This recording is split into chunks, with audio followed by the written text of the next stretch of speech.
Korea has salvaged debris from a failed North Korean rocket launch in the West Sea, some 2 weeks after the regime's botched attempt to put a satellite in orbit.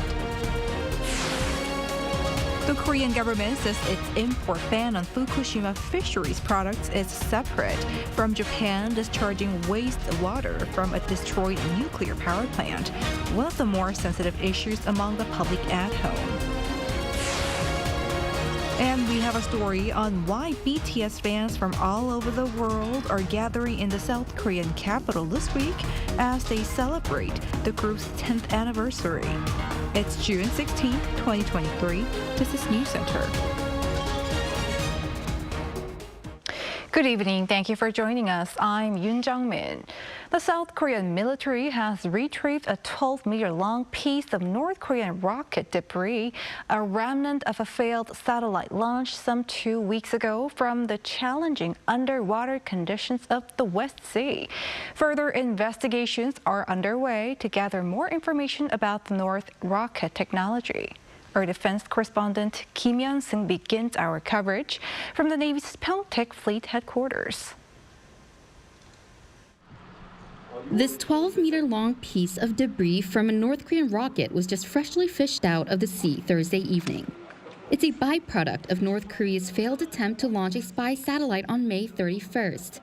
With the rocket failing to reach space and landing in waters west of the peninsula, the South Korean military rushed to recover any remains. However, as this piece was discovered lodged in the West Sea's coastal mudflats, with a third of it buried in the ocean mud, the recovery crew ran into multiple challenges. The underwater visibility was extremely poor. My sight was limited to the distance of my palm. I had to rely purely on touch. The diver further detailed the conditions unique to the West Sea. Water currents moved fast, and sediment was stirred up as the divers descended, clouding their visibility. The cylindrical shape of the debris also made the mission extra tough. The Navy struggled to find the right place to secure a clamp and wires to hoist it to the surface. The solution was found in securing a clamp into a crack and drilling a hole into the body of the debris to install a U-shaped loop for lifting it.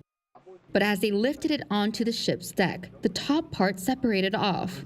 Officials reassured that the damage was not critical enough to derail the mission entirely. After being lifted to the surface, the debris was brought to the South Korean Navy's 2nd Fleet headquarters in Pyeongtaek.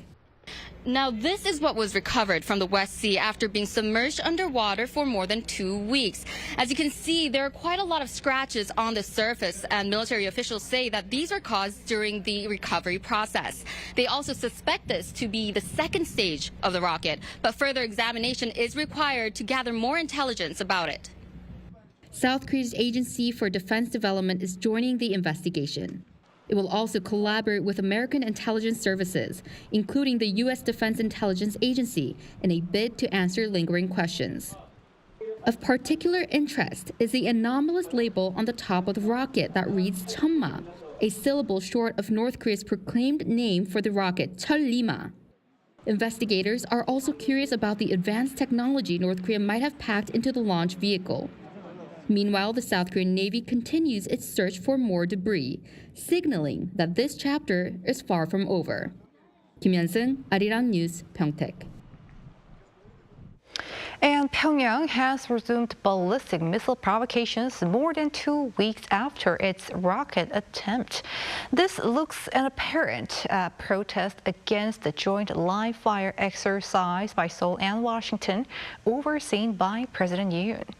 Our foreign affairs correspondent Choi Min-jung tells us what's behind all that. North Korea has yet again escalated tensions on the Korean peninsula. South Korea's Joint Chiefs of Staff confirmed that Pyongyang fired 2 short-range ballistic missiles toward the EC on Thursday evening. The missiles were fired between 7:25 p.m. and 7:37 p.m. and traveled a distance of some 780 kilometers before landing in the water. The launch is Pyongyang's first notable provocation in around 2 weeks, as it attempted to launch a spy satellite in late May. It's also the first ballistic missile test in more than 2 months. The launch came shortly after Pyongyang displayed outrage and warned of an inevitable response to Seoul and Washington's Annihilation live-fire exercise, which ended on Thursday. The largest ever drill between the two allies is the first of its kind in 6 years and marked the 70th anniversary of the Seoul-Washington alliance. President Yoon himself was present on the last day of the drill to oversee operations. Recently, it has been a series of military drills by South Korea, and the president was there this time, wasn't he? If North Korea sits still and doesn't react to these things, it might look like it's intimidated.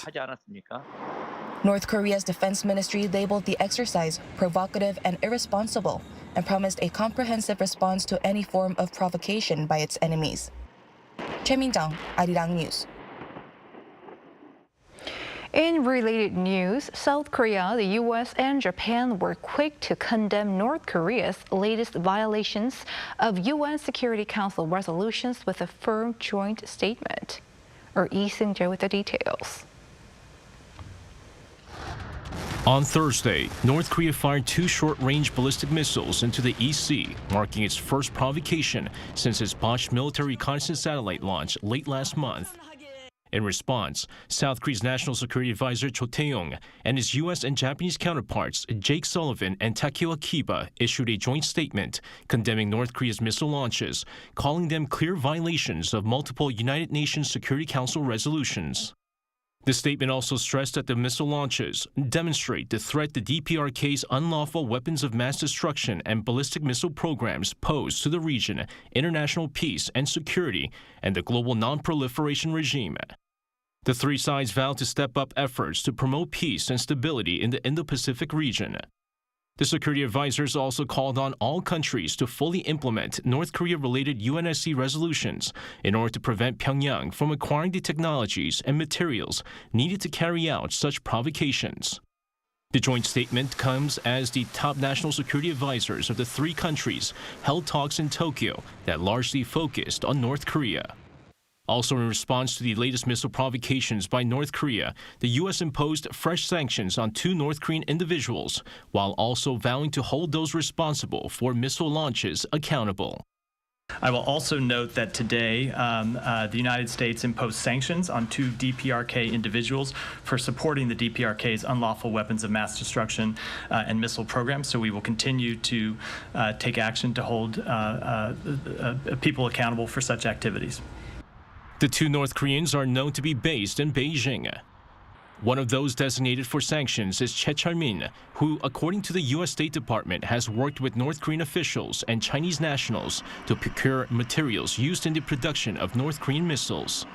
His wife, Chae Eun-jung, has also been sanctioned, as according to U.S. Secretary of State Antony Blinken, she has engaged in commercial activity that generates revenue for the government of North Korea or the Workers' Party of Korea.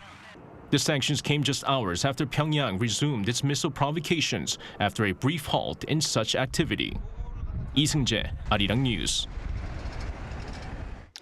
Just a day after North Korea's latest missile provocations, a U.S. nuclear-powered guided missile submarine arrived here in South Korea for the first time in some 6 years. According to Seoul's defense ministry, the USS Michigan arrived in the southern port city of Busan on this Friday to enhance the visibility of U.S. strategic assets in the region as agreed upon in the Washington Declaration in the face of Pyongyang's hostility.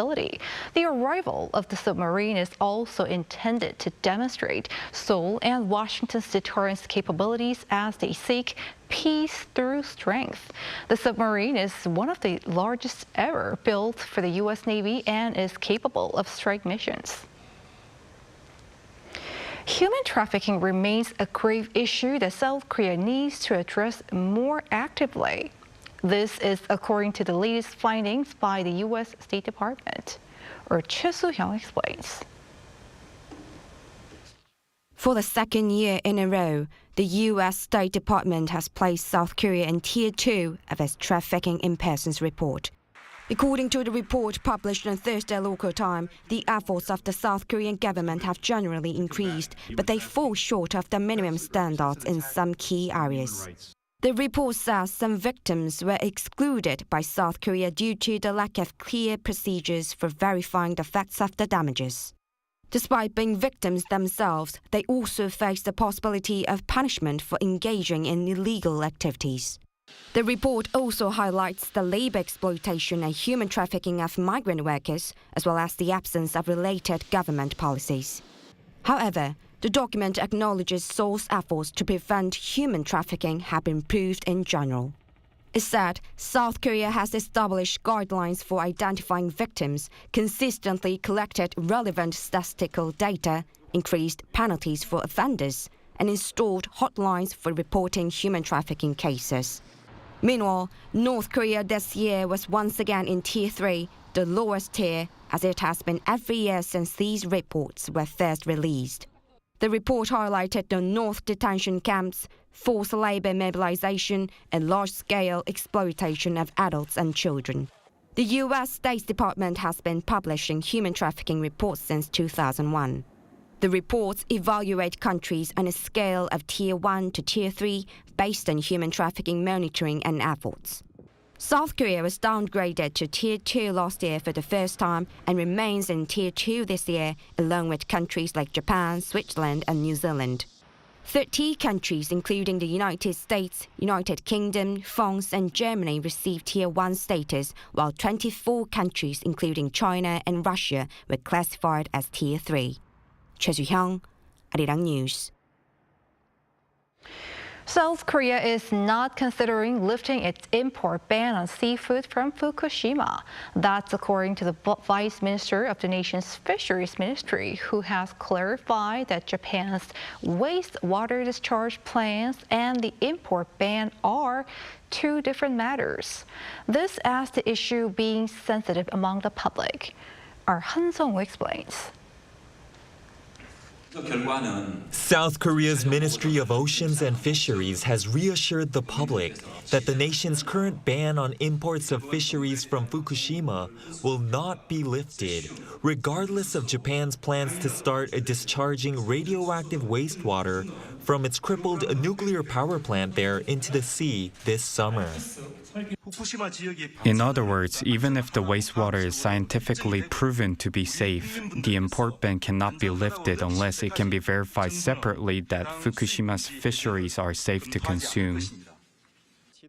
South Korea has been banning all seafood imports from Fukushima and 7 other prefectures near it since 2013 over radiation concerns. Separating the planned wastewater release and the import ban as two distinct realms, Vice Minister Song Sang-keun added that the government will consider the resumption of importing from the region only when the Korean public can rest assured that they're safe. The government won't consider lifting the import ban until the Fukushima area is scientifically proven to be safe from radiation and our people feel safe. This came during day 2 of daily weekday briefings on Japan's wastewater release plan, launched by the Korean government on Thursday to keep the public updated on what's actually happening. A measure that the nation's main opposition Democratic Party of Korea isn't satisfied with. The current situation of no scientific verification results and only repeated calls on the public to keep calm shows how urgently we need the National Assembly to step in and hold hearings. In response, the ruling People Power Party has accused the opposition of instigating excessive public anxiety for political gains. The Korean people are hoarding salt in fear and anxiety, and the fisheries industry has been hit hard. We ask the Democratic Party to join us in calming public anxiety. Han Sung-woo, Arirang News.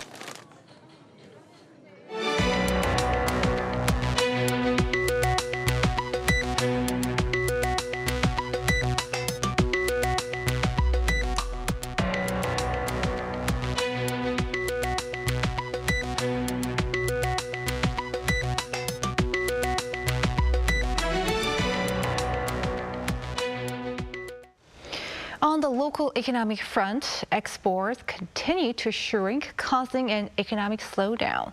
That's according to the Green Book for the 5th month in a row. Our Moon Hae-ryun has a roundup of the latest economic conditions. May saw a continued slump in ICT exports, but slowing price hikes have boosted consumer sentiment. The Ministry of Economy and Finance announced through its latest economic green book on Friday that the country experienced an economic slowdown for the 5th month in a row. It cited global economic uncertainties as a result of the prolonged war in Ukraine as affecting the country's exports. These fell by over 15% compared to May last year as a result of the slump in the tech industry. Outbound shipments of semiconductors fell year-on-year by 36% and those for computers by nearly 60%. This resulted in a trade deficit of $2.1 billion in May, marking the 15th month in a row in which the country has logged a trade deficit. However, the trade crisis is showing signs of letting up, with a deficit amount decreasing for 5 straight months. Data released by the National Tax Service this week for the first 10 days of June shows that exports during that period rose by 1.2% year-on-year, and the daily average slowly increased compared to last month.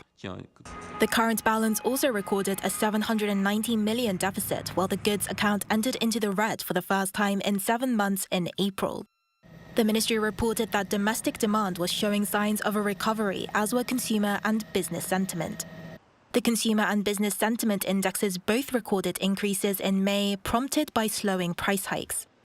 Increases in consumer prices continue to decline. These rose by 3.3% on year, whereas April saw a higher rise of 3.7%. Price hikes have been falling for 5 months now, with global oil prices dropping as well as food prices. Even excluding these more volatile categories, prices saw a 3.9% increase over the last 12 months. The government plans to focus its efforts on continuing to reduce consumer prices in the coming months and rejuvenating exports and domestic demand in the second half of the year. Moon Hae-ryun, Arirang News. A new study shows that in 50 years' time, 3 out of 10 people in Korea are expected to be over the age of 75.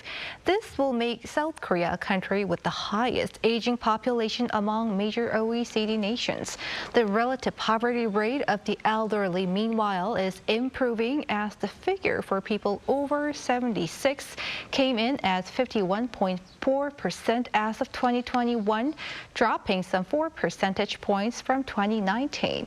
However, a survey shows that 6 out of 10 people who are over the age of 75 consider their income to be insufficient. As of last year, almost 60% of the elderly aged between 65 to 74 responded that they were willing to get a job, up nearly 12 percentage points compared to 10 years ago.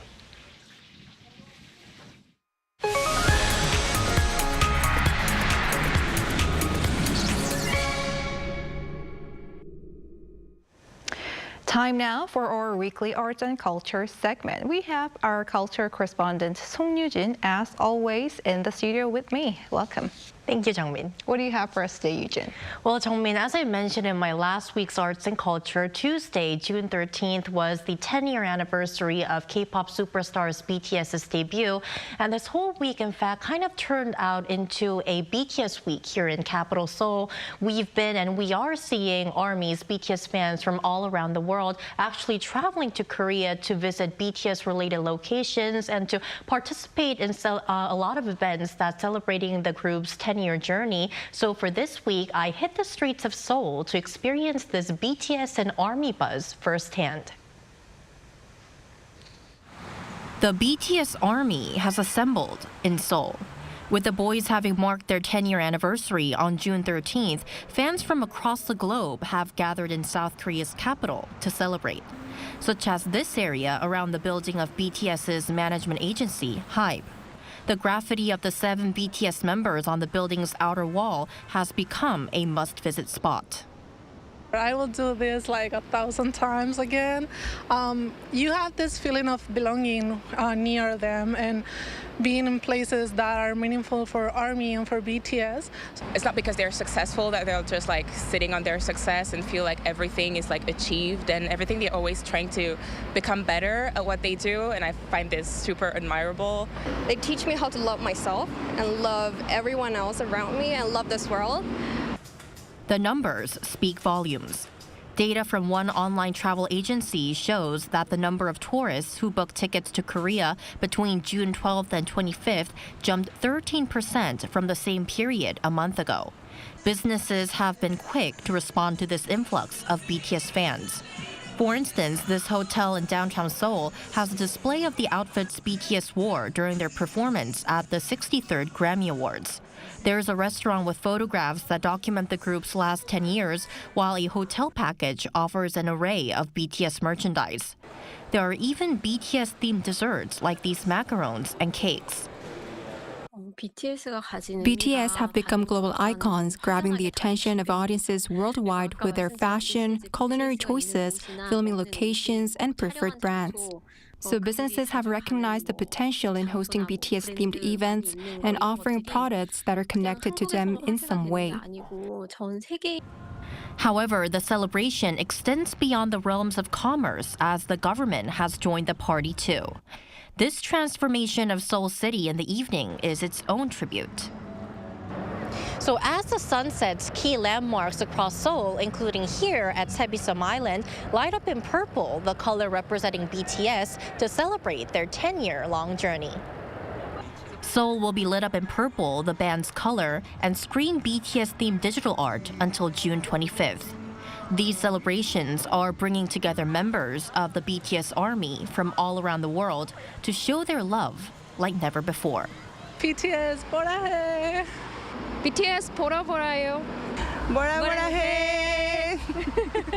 보라 보라 해. Eugene, last week I really loved your purple jacket, and here you are with a purple blouse. Just love it.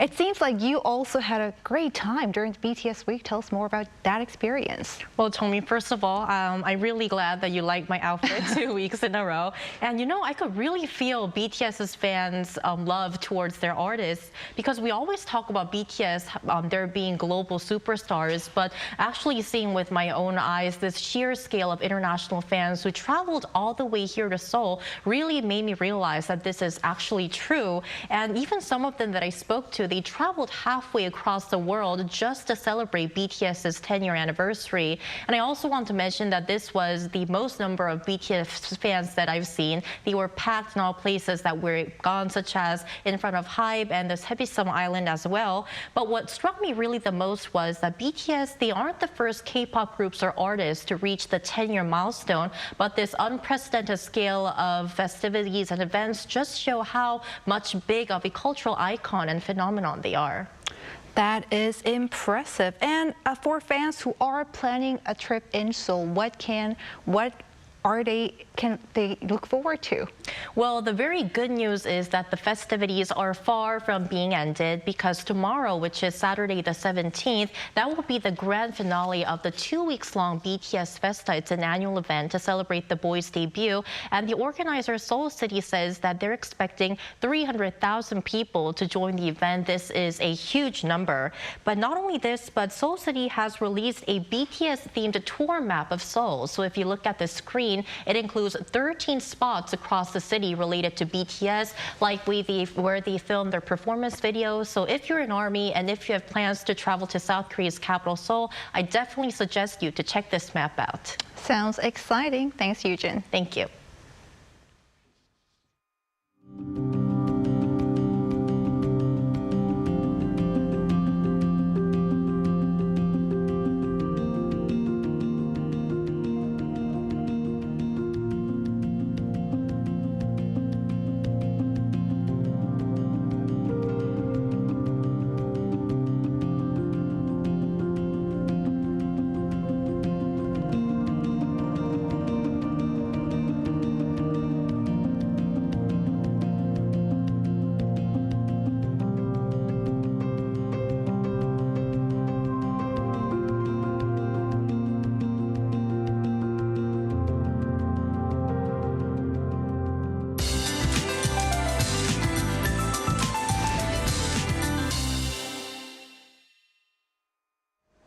Scorching conditions will stick around for this weekend as a high-pressure system continues to dominate. In fact, temperatures will keep rising for the next 2 days. On Sunday, maximum temperatures will be hiking up to 33 degrees Celsius, which is the highest of the season so far. Keep in mind that the season's first heat wave alerts may be issued. Extreme heat can lead to heat-related illnesses such as dehydration and fatigue. Taking frequent water breaks would be recommended. Along with scorching hot conditions, UV ray index will stay in the very high range nationwide. Ozone levels will also be in the bad category. Under such conditions, children and seniors are advised to stay indoors. If you have to head outside, make sure to wear plenty of sunblock and avoid outdoor activities for extended periods of time. Morning temperatures will range from 16 to 21 degrees nationwide. Seoul and Daejeon will be starting off at 19 degrees. Inland regions will see highs rising significantly. Highs in Seoul will get up to 31, Gwangju 34, Gyeongju will be topping out at 35 degrees. Baking hot conditions will persist until next Monday with highs of 33 degrees. That's all for now, and here are the weather conditions around the world.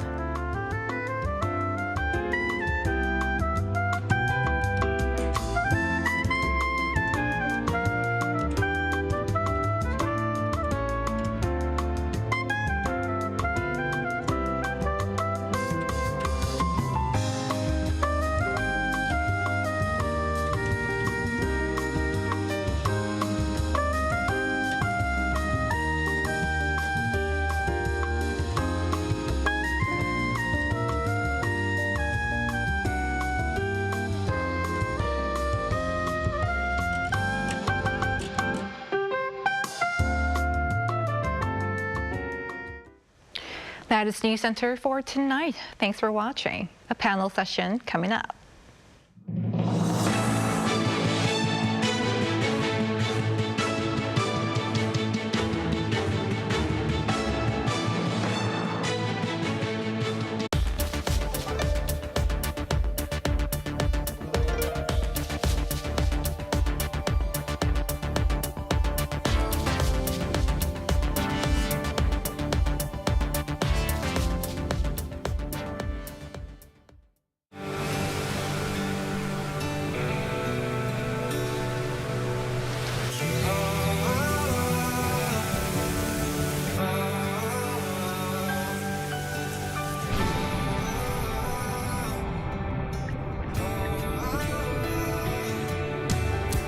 Busan, Korea is already reaching the entire world. Like ocean waves that travel far and wide.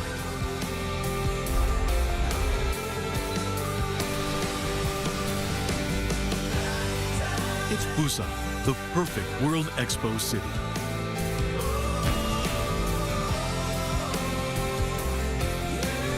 Transforming our world, navigating toward a better future.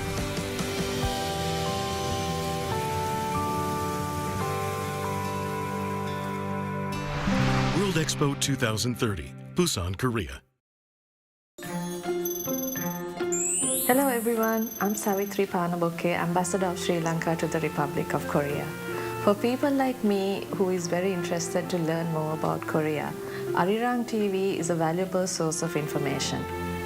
Arirang TV is like a bridge that connects Korea to the rest of the world.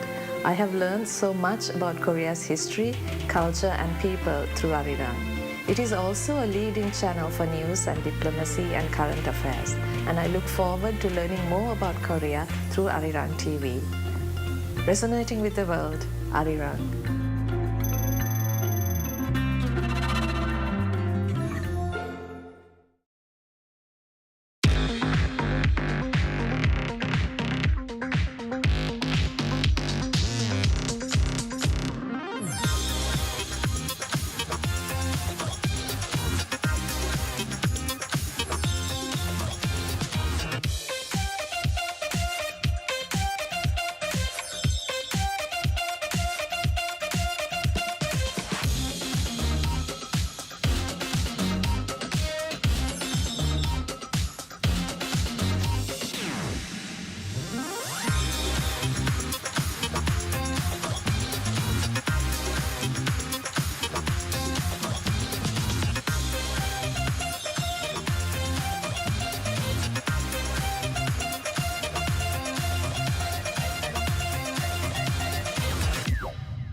있지 않은가요?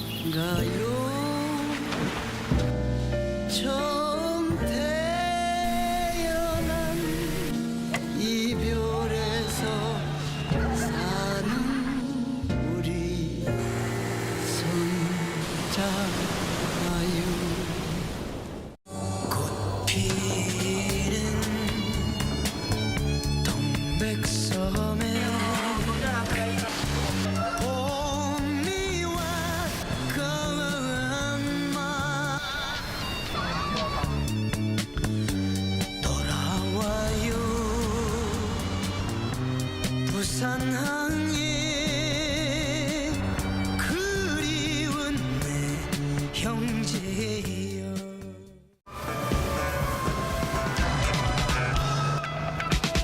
어쩌다 마주친 그대 모습에 내 마음을 빼앗겨버렸네. 어쩌다 마주친 그대 두 눈이 내 마음을 사로잡아버렸네. 그대에게 할 말이 있는데 왜 이리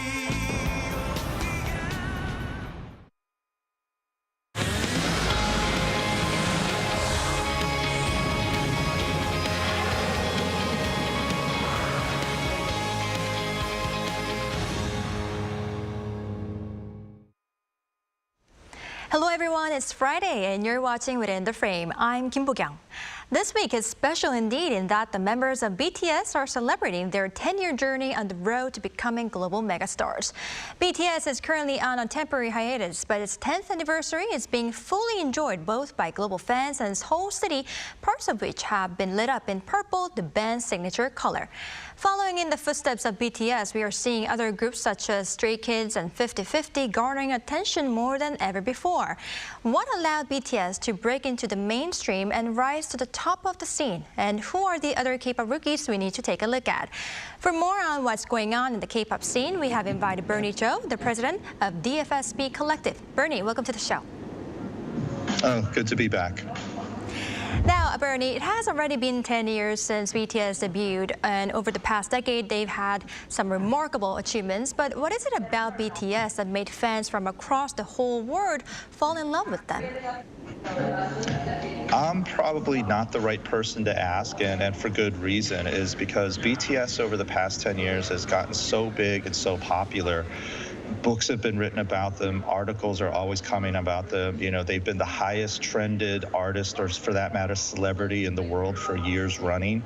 The fact that they even have academic forums dedicated to them and professors talking about and teaching anything and everything about BTS. So you wonder whether they're being professors or fanboys or fangirls. But, you know, that all being said, what definitely sort of rings true with the global success of BTS is the fact that, you know, they're recognized and more importantly respected as artists and producers. You know, in addition to their band activities, they've done a lot of very high-profile collaborations with not just local but international artists. And even in their post-BTS hiatus status at the moment, each and every one of the members have gone on and have done just, you know, huge, tremendous things as solo acts as well. So there's a lot to love about BTS, and we probably don't have enough time to check off every single item on the checklist. Right, I see. Now, over 40 BTS songs charted on the Billboard music charts, as we all know, and the group became the first K-pop act to be nominated for a Grammy. What impact did BTS have, especially in terms of K-pop's status in the global music industry, in your opinion?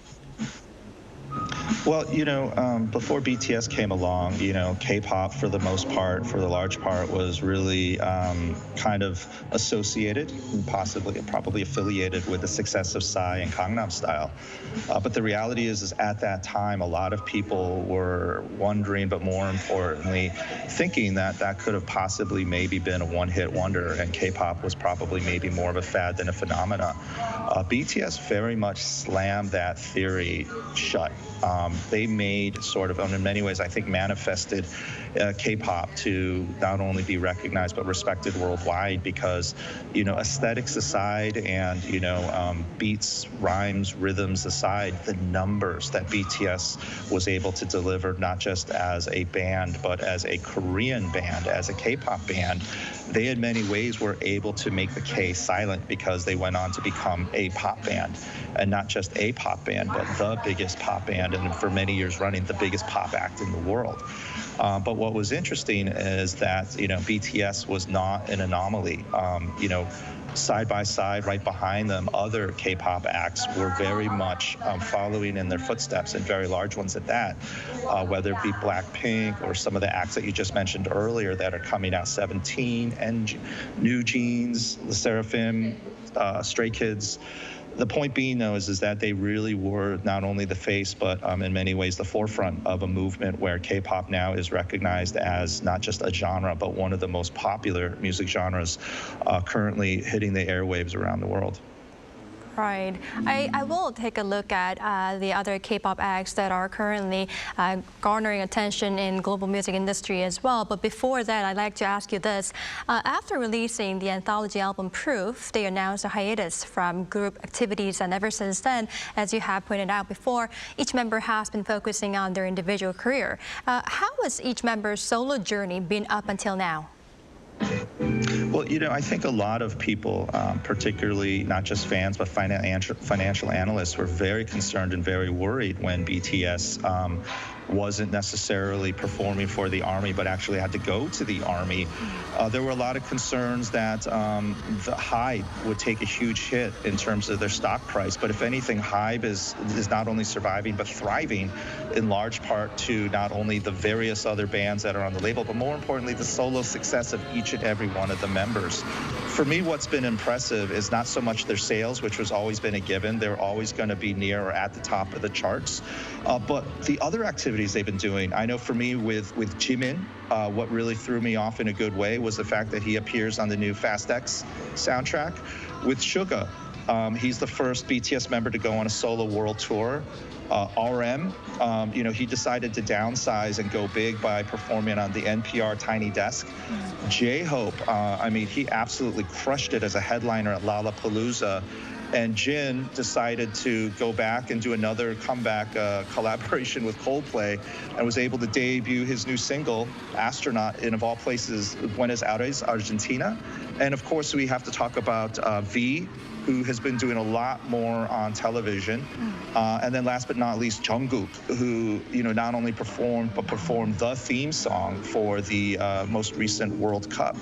So all of them have been, doing phenomenally well as solo acts. And so if anything, I think the brand power of BTS really has been a 1 + 1 = 3 effect by having each and one of these solo acts having very individual, very different styles of success.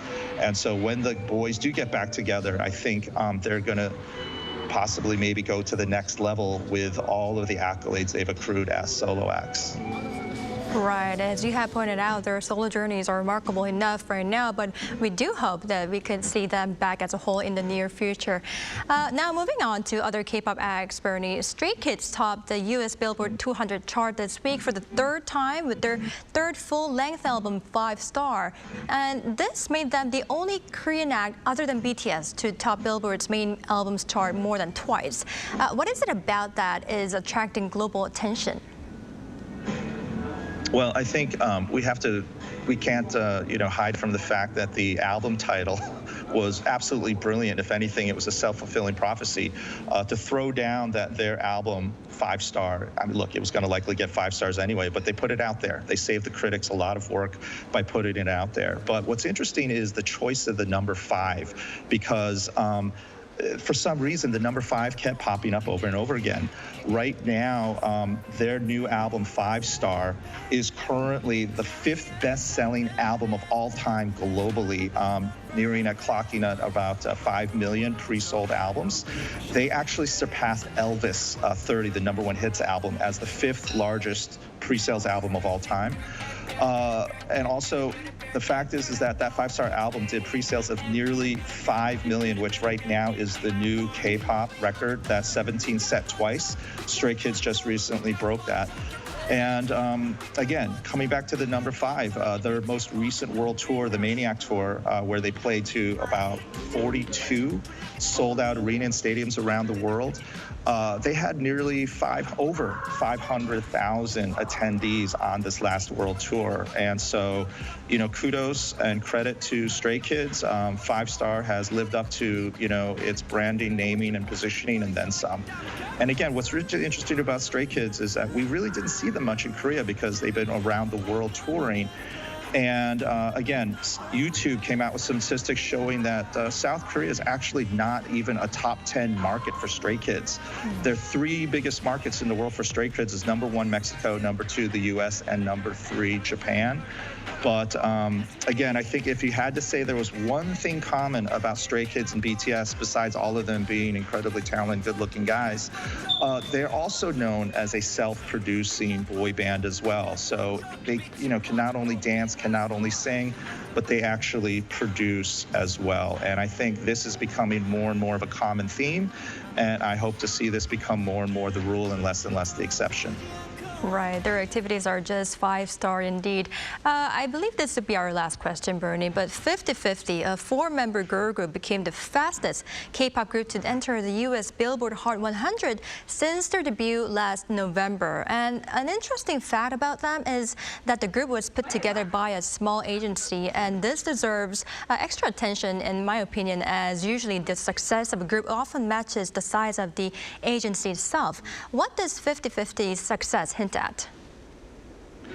I think for anybody in the industry, the 50/50 success was completely unexpected, but more, nonetheless wonderful, because it really came out of nowhere. And there are a lot of people in the industry studying what did 50/50 do right. Obviously, the song is great. Obviously, the women in the band are phenomenal.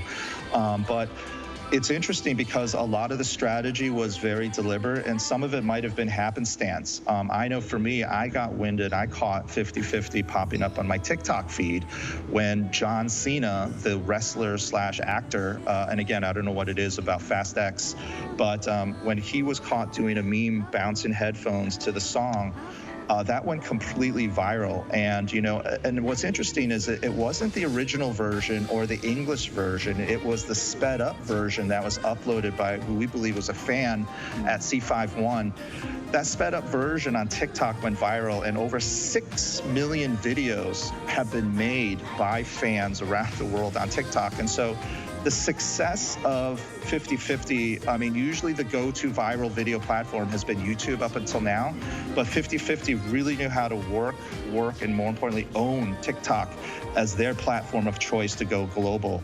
And again, what's really fascinating is that they're slowly but surely climbing charts around the world with things that other K-pop acts, for whatever reason, have struggled with. One of them is the fact that they've been doing a tremendous amount of streaming, not only on TikTok, but on all video platforms, whereas other K-pop acts find a lot of success through just good old-fashioned CD sales.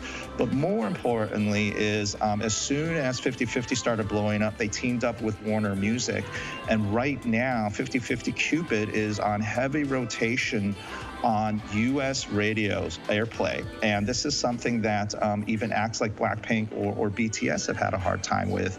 And right now, in terms of chart rankings, when it comes to radio airplay, 50/50 has been one of the best performing K-pop songs here in the U.S. on radio. And that has to do with the fact that it didn't take them years of grinding. I mean, they were able to hit these milestones in a matter of months. And so their trajectory is still going strong. It's still going higher. And we'll see how far this can go, but they've already hit #1 in many charts around the world, and I think they're going to continue that momentum. So, yeah, this ride's not over yet. Right, I can definitely see why their success is so fascinating. All right, Bernie, that's all the questions I have. Thank you for your insights. I really appreciate it. Thank you. Meanwhile, movie theaters are seeing audiences return in bigger numbers following a slump in attendance for Korean-made films. And for this, we invite Jason Berthoface, film critic and professor at Kyungdong University. Jason, good to see you again.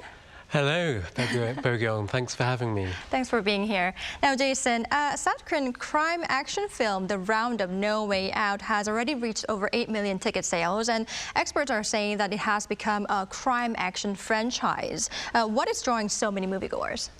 Well, yes, I mean, this is the third film of the franchise so far. The first film in 2017, The Outlaws, featuring, of course, Ma Dong-seok, you know, as this kind of police detective, somewhat unorthodox in his approach, and you know, very enjoyable. I think it kind of follows the veteran playbook, you know, a kind of entertaining action film. Yeah, it was a sleeper hit during the Chuseok season, and then the sequel, The Roundup, was released last year and sold, you know, well over 10 million tickets. Right. And I think, you know, that film, it was partly shot, partly set in Vietnam, and then the second half of the film is, you know, you have this incredibly thrilling set piece, I think in Ilsan, which is just located just outside Seoul. And it's just really, you know, cathartic, that ending, you know, some really good villains as well. Song Seok-kyu is brilliant in the second film as the villain. And so I think, you know, this third film, although if I'm honest, I don't think it's as good as the first two, but certainly, you know, I think people were very excited to go and see the film, and it generates a lot of, you know, chatter, conversations, you know, amongst people in the office, and, you know, asking people, you know, if they've seen it, and you know, it's not long before, you know, the success of the film kind of snowballs, and that's what happened. I mean, I knew the film would do very well, but I was actually quite surprised by, you know, the number of viewers it kind of attracted on its opening weekend. You know, on the Saturday, it attracted over 1 million viewers. And that's you know, truly extraordinary. Certainly in the current climate that we're in terms of, you know, Korea's been somewhat late in terms of the theatrical market, you know, kind of staging a recovery. And actually, the only films that are doing really well at the moment are the Roundup films. So, and yeah, everyone seems to like Ma Dong-seok as this kind of action hero. We saw that kind of, I guess one of the first films we saw him in as that kind of action hero was, of course, in Yoon Sang-ho's Train to Busan, which was this huge kind of global box office hit, and he's like punching his way through the train, and I think you know, you see him a lot. You see him punching quite a lot in this film, and I think certainly audiences seem to respond to that. Right. I haven't seen the movie, but I should definitely see it to join the chat with the other people. But before the Roundup, Jason, Korean-made movies were actually going through some slump, and according to the Korean Film Council, due to a lack of hit films, Korean movies' market share at the local box office fell below 20% last month. And though we're expected to see the market share to a little bit go up because of the Roundup that we have been talking about, it surely seems that Korean films are performing a little bit poorly right now. Why is this? Yeah, it's quite a complex situation.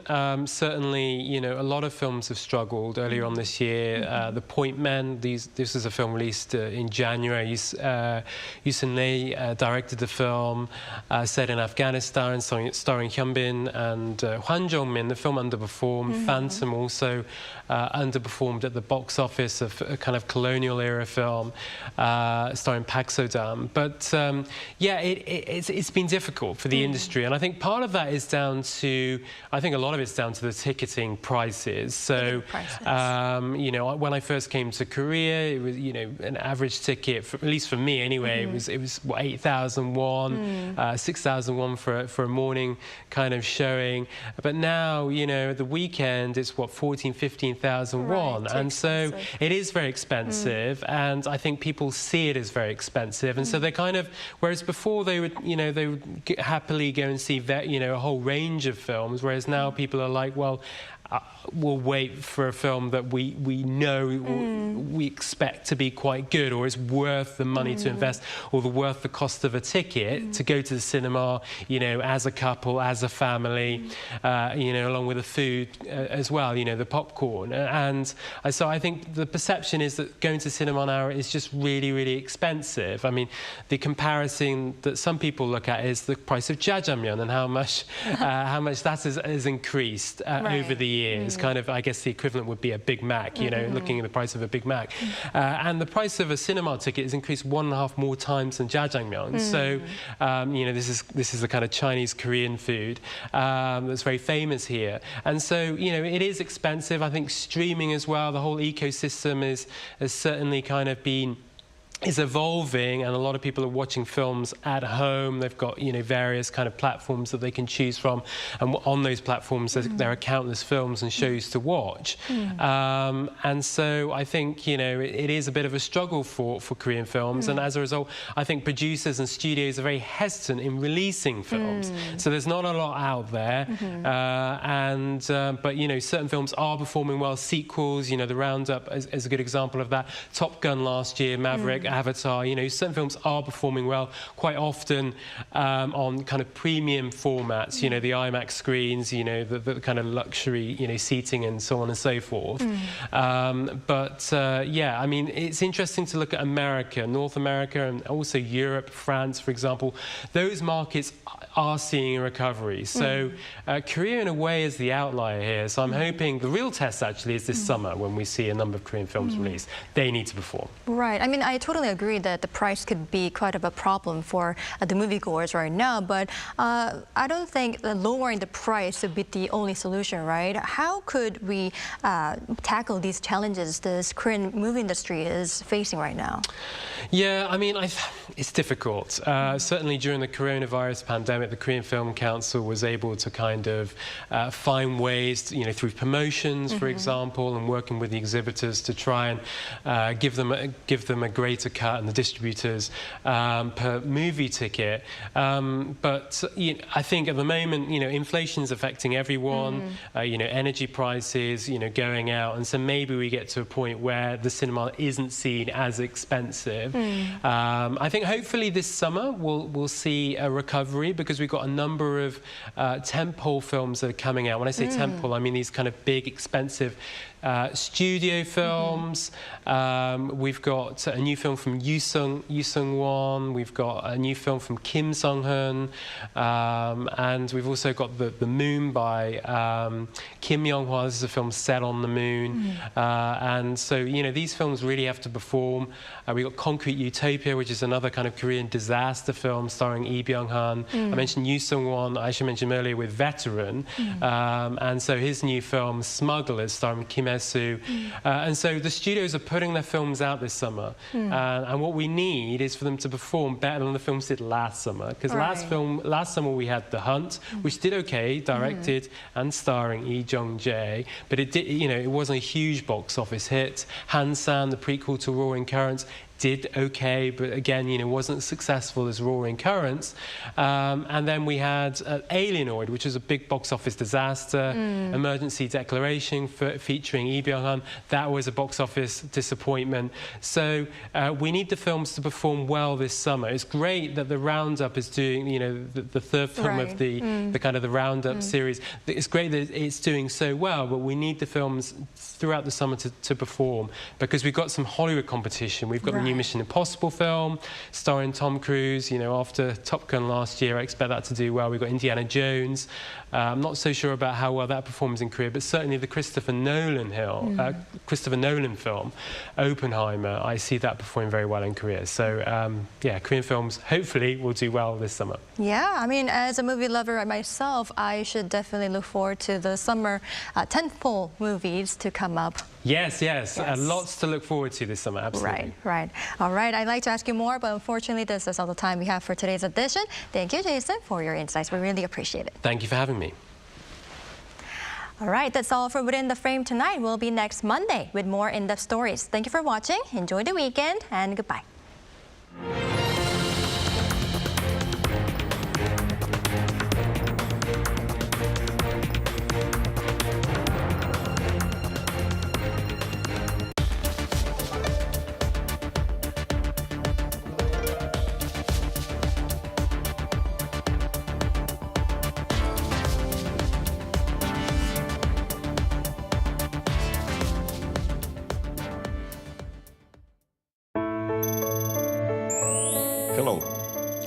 Your name